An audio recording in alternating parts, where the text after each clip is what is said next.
Hi guys, good evening. Welcome back once again to the EdWord. I'm your host Eddie, and in tonight's video I will be doing my episode review for the most recent episode of Zoo, which premiered last night on CBS. Before I keep talking for too long, of course, please be warned that this video review will be full of big spoilers. So if you are not caught up on Zoo by one episode or a couple of episodes, do not keep watching or listening, as I will be discussing big spoilers, so you have been warned. That being said, good episode. Very good, solid episode. And what was so interesting is that it had a couple of animal action sequences to it, which were great, but what made it really enjoyable was getting to know Jackson and seeing his flashbacks thanks to the drug that Mitch was giving him to try to figure out the genetic sequence that they need to figure out.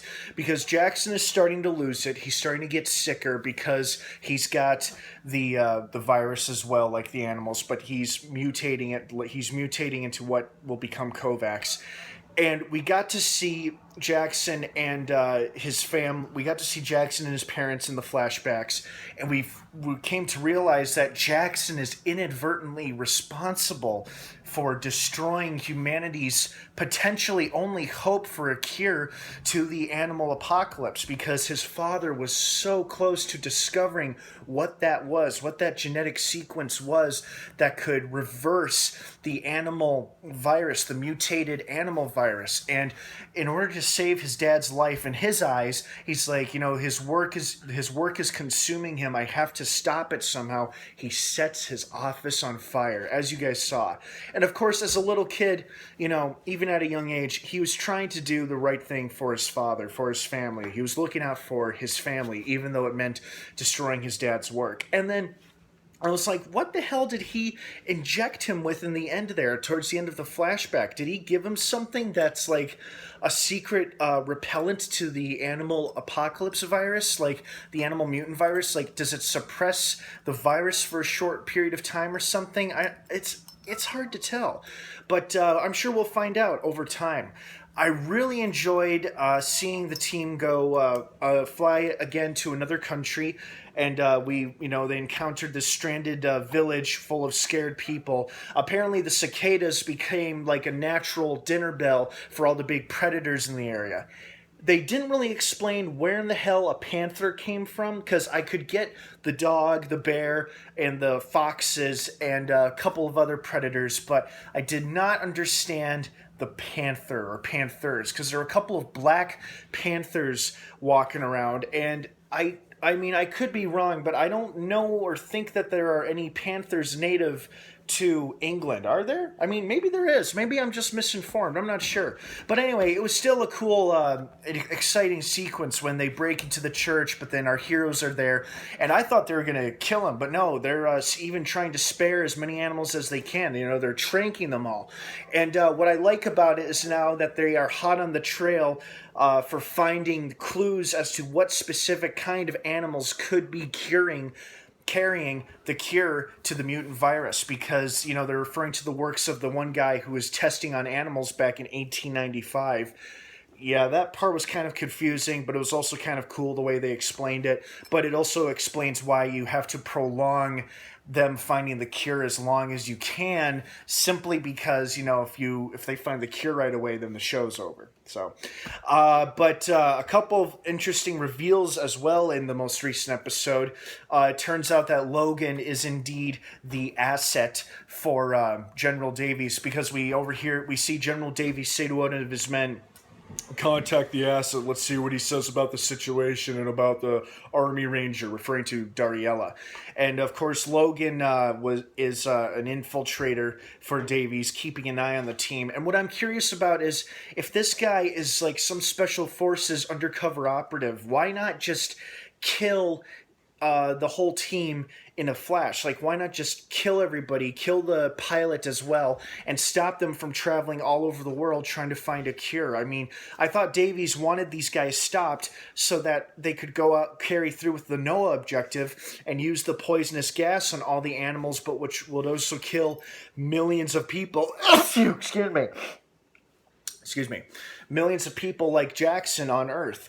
But and then he's got this infiltrator in our circle of main characters, yet he doesn't seem to be doing anything yet, just keeping an eye on the team. Like, does Davies secretly want them to find a cure, or does he want to kill them when the moment is right? I don't know. But now we know that Logan cannot be trusted. He's spying for Davies. Will he turn at some point on Davies, or will he finally reveal his true nature to our main characters? It's hard to say, and it's too bad because I was starting to like Logan, but he turns out to be a lying undercover sleazebag.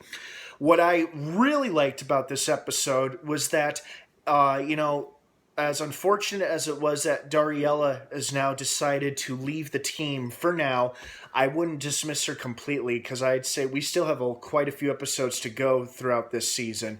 I say that we'll definitely see her again. As to where and how, I'm not sure yet, but she did promise Abe that she would find them again. I like how she's tired of being a soldier and killing people all the time. She wants to, instead of taking lives, she wants to start saving and protecting lives. And I think it's really starting to hit her hard, especially after Chloe's death. I think it's really starting to hit her like, you know what, I don't really want to be an armed grunt anymore, or like I don't want to be a grunt who's just going to go out and kill. She wants to start saving and protecting lives, and I thought it was a really, really cool idea that they have her escorting this entire village, because now they decided to evacuate the village to a safe zone, which is of course 80 miles away. None of the vehicles work for some reason, and now they have to walk 80 miles through animal-infested wilderness and country. And I'm really, really hoping that we'll get at least a scene, if not an entire episode, showing the travels of Dariella and the villagers on their 80-mile trek, and perhaps they're attacked by a couple of swarms or packs of infected, crazy animals, or they meet some hostile survivors or something like that. But I am really, really excited about the possibility of seeing that in the show, and if not in an entire episode, at least in like a good long scene of it, where we see we get an update of how Dariella and the villagers and the priest are doing with all of those people. Like, there's almost 400 people who are leaving the village, and I highly doubt all of them are going to make it. They may be attacked by a swarm of wolves, or a swarm of dogs or bears, or a multitude of animals, just like the small pack of animals that attacked the church. So I'm really excited about that. I hope we get to see something like that in the show. But overall, great episode.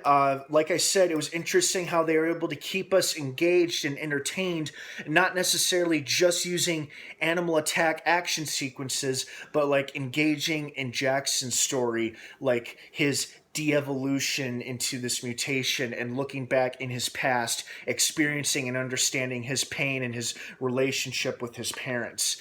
So I'm really excited about how this season is going so far. I really like it, and I hope you guys do too. Well, guys, thank you so much for joining me for yet again another episode review here on the EdWord. Don't forget to subscribe as we continue to watch and enjoy Zoo Season 2, which premieres every Tuesday night on CBS. Check your local listings for times. Don't forget to check out my Facebook page in the description down below. I think you'll like what you see. And thanks again for watching. Have a great rest of the night. And of course, until next time, may the Force be with you.